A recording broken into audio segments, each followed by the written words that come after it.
Telangana assembly ఎన్నికలకు ప్రధాన పార్టీలు అస్త్రశస్త్రాలను సిద్ధం చేసుకుంటున్నాయి. ముఖ్యంగా బీఆర్ఎస్, కాంగ్రెస్, బీజేపీలు సమరానికి సై అంటున్నాయి. ఈ విషయంలో బీఆర్ఎస్ మిగిలిన పార్టీల కన్నా ముందుంది. అభ్యర్థులను ముందే ప్రకటించి యుద్ధానికి సిద్ధమైంది. కొన్ని చోట్ల తప్ప దాదాపు అంతా సిట్టింగ్లనే బరిలోకి దించింది. దీంతో వారంతా కొంతకాలంగా తమ నియోజకవర్గాల్లో పర్యటిస్తూ వస్తున్నారు. అక్కడక్కడ అసంతృప్తి ఎదురైనప్పటికీ సీఎం కేసీఆర్, మంత్రి కేటీఆర్ రంగంలోకి దిగి పరిస్థితిని చక్కదిద్దారు.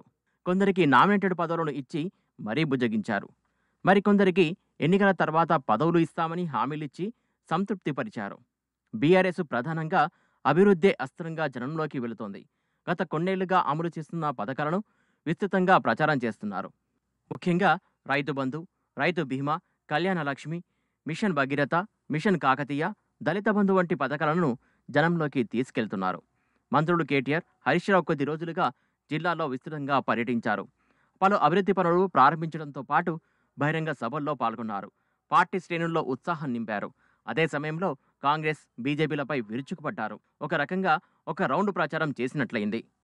ఆ రోజు తెలంగాణ వచ్చిన నాడు కాంగ్రెస్ ప్రభుత్వం ఉన్నప్పుడు కరెంటు పరిస్థితి ఏంది, ఇయ్యాల ఏంది, ఆ రోజు మంచినీళ్ళ పరిస్థితి ఏంది, ఇయ్యాల ఏంది, ఆ రోజు వ్యవసాయం పరిస్థితి ఏంది, సాగునీటి పరిస్థితి ఏంది, ఇయ్యాల ఏంది, ఆ రోజు సంక్షేమం పరిస్థితి ఏంది, ఇయ్యాల ఏంది ఆలోచించండి.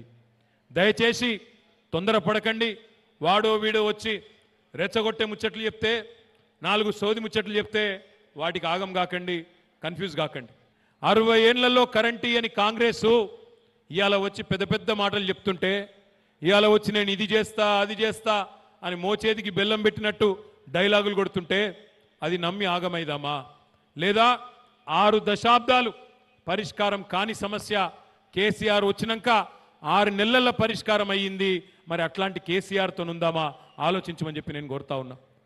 ఇక కాంగ్రెస్ కర్ణాటక ఎన్నికల తర్వాత కొంత జోష్తో కనిపిస్తోంది. అలాంటి విజయమే ఇక్కడ సాధించేందుకు ప్లాన్ వేస్తోంది. కర్ణాటక మోడల్ను ఇక్కడ ఆచరణలో పెడుతోంది. హైదరాబాద్లో సిడబ్ల్యూసీ సమావేశాలు జరగడం, ఆ తర్వాత బహిరంగ సభలో పార్టీ అగ్రనేతలు సోనియా గాంధీ, రాహుల్ గాంధీ పాల్గొనడం పార్టీలో ఉత్సాహం నింపింది. అదే సమయంలో 6 గ్యారంటీలను ప్రకటించింది. రైతులు, మహిళలు, యువతతో పాటు అన్ని వర్గాలకు పలు హామీలు ఇచ్చింది. అది సర్వత్రా చర్చనీయాంశంగా మారింది. ఈ గ్యారంటీలే తమను అధికారంలోకి తీసుకొస్తాయన్న నమ్మకం కాంగ్రెస్లో ఏర్పడింది.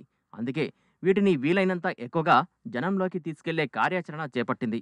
అయితే అభ్యర్థులను ప్రకటించడంలో మాత్రం కాంగ్రెస్ వెనుకబడింది. దీనివల్ల ఆశించిన స్థాయిలో పార్టీ నేతలు ప్రచారం చేయలేకపోతున్నారు. పీసీసీ అధ్యక్షుడు రేవంత్ రెడ్డి, సీఎల్పీ నేత మల్లు భట్టి విక్రమార్కులు ఇప్పటికే వివిధ జిల్లాల్లో పర్యటించారు. ప్రభుత్వ వ్యతిరేకత తమకు అనుకూలిస్తుందన్న ధీమాతో కాంగ్రెస్ నేతలున్నారు. తెలంగాణ ప్రజలకు స్పష్టంగా శ్రీమతి సోనియా గాంధీ గారు విజయభైరిలో ప్రకటించిన 6 గ్యారంటీలను, గృహజ్యోతి కావచ్చు, ఇందిరమ్మ ఇల్లు కావచ్చు, చేయూత కావచ్చు, రైతు భరోసా కావచ్చు, యువ వికాసం కావచ్చు, మహాలక్ష్మి పథకం కావచ్చు, అన్నింటినీ 2004 నుంచి 2014 వరకు 6 గ్యారంటీలను ఎట్లా అమలు చేసినామో ఈ 6 గ్యారంటీలను అమలు చేస్తాం. కరీంనగర్లో 2004లో ఇచ్చిన మాట తెలంగాణ రాష్ట్రం, అది కూడా మేము అమలు చేసినాం. మాట ఇస్తే మాట తప్పని కుటుంబం గాంధీ కుటుంబం. ఎన్ని కష్టాలు వచ్చినా, ఎన్ని ఇబ్బందులు వచ్చినా అమలు చేసే పార్టీ కాంగ్రెస్ పార్టీ. అందుకే శ్రీమతి సోనియా గాంధీ గారు, తెలంగాణ రాష్ట్రం ఇచ్చిన సోనియా గాంధీ గారు విజయభేరి సభలో కాంగ్రెస్ పార్టీ అభయహస్తం 6 గ్యారంటీలను ప్రకటించింది. గ్యారంటీగా ఈ 6టిని అమలు చేస్తాం. కర్ణాటక ఎన్నికల తర్వాత వెనుకబడిన బీజేపీ క్రమంగా తేరుకోవడానికి ప్రయత్నిస్తోంది. పార్టీ నేతల్లో అసంతృప్తిని దూరం చేయడంలో తలమునకలైంది. పార్టీ శ్రేణుల్లో జోష్ నింపడానికి ప్రధాని మోడీ, అగ్రనేతలు నడ్డా, అమిత్ షాలను రంగంలోకి దింపింది. మోడీ ఇప్పటికే 2 సార్లు పర్యటించి వెళ్లారు. కేసీఆర్పై నేరుగా దాడికి దిగి తామే బీఆర్ఎస్కు ప్రత్యామ్నాయమని చెప్పడానికి ప్రయత్నించారు. కేసీఆర్తో భేటీపై ఆయన చేసిన వ్యాఖ్యలు చర్చకు దారితీశాయి. ఆ తర్వాత నడ్డా వచ్చి పార్టీ రాష్ట్ర స్థాయి సమావేశంలో పాల్గొని నేతలకు దిశానిర్దేశం చేశారు. తాజాగా అమిత్ షా పర్యటించి వివిధ వర్గాలకు చెందిన వారితో సమావేశం కావడంతో పాటు బహిరంగ సభలో పాల్గొన్నారు.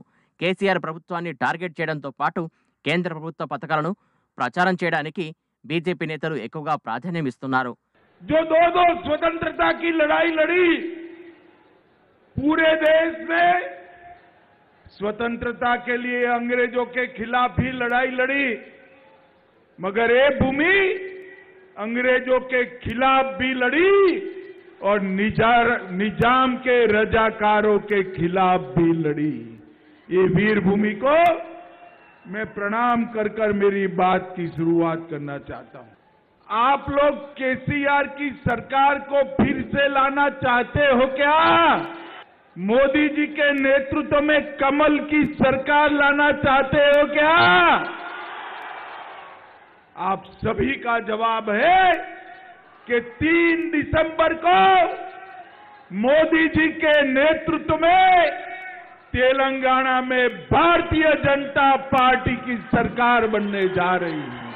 अगर भारतीय जनता पार्टी की सरकार बनती है तो 17 सितंबर को हर जिले में हैदराबाद विमोचन दिन मनाया जाएगा कि तेलंगाना को डबल इंजन सरकार चाहिए।